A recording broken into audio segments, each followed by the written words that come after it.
History tells us that powerful people come from powerful places. History was wrong. Powerful people makes places powerful.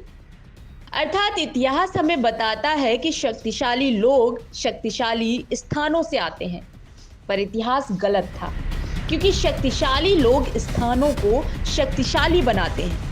जैसे अब देश को powerful बनाने के लिए कांग्रेस पार्टी पूरा जोर दे रही है और देश को जोड़ने के लिए भारत जोड़ो यात्रा कर रही है, जिससे देश में खुशहाली भी आ रही है और देश के कई राज्यों में इसका बदलाव भी देखने मिल रहा है।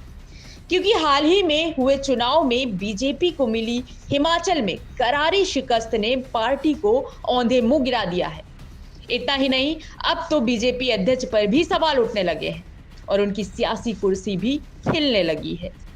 कहते हैं पहाड़ों पर राज और रिवाज की प्रथा है जो हमेशा कायम रहती है, लेकिन अब की बार आए नतीजों ने बीजेपी की टेंशन को बढ़ा दिया है।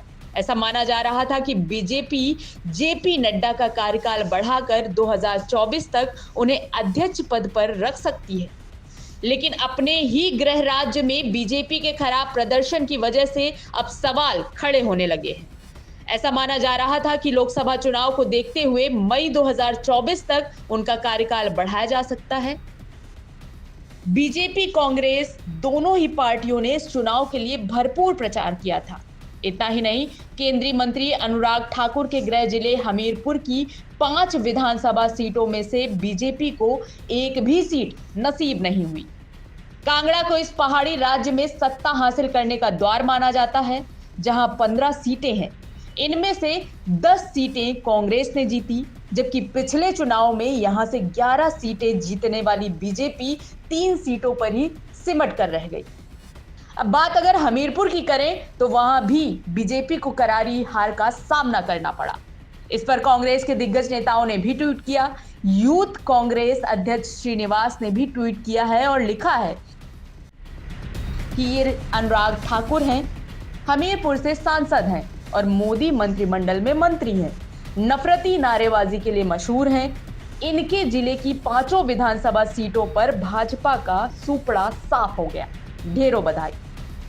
फिलहाल कांग्रेस की जीत ने बीजेपी की टेंशन बढ़ा दी है, क्योंकि एक ओर राहुल गांधी की भारत जोड़ो यात्रा चल रही है, वहीं दूसरी ओर कांग्रेस की बढ़ती ताकत ने बीजेपी नेताओं की कुर्सी हिला दी है। मीडिया रिपोर्ट्स की माने तो ये भी बात सामने आ रही है कि बीजेपी खेमे में अंदरूनी लड़ाई और तीखी हो गई है। जेपी नड्डा के सरजीत का सेहरा ना बंधे, इसलिए अनुराग ठाकुर ने हिमाचल में बीजेपी को हरवा दिया है।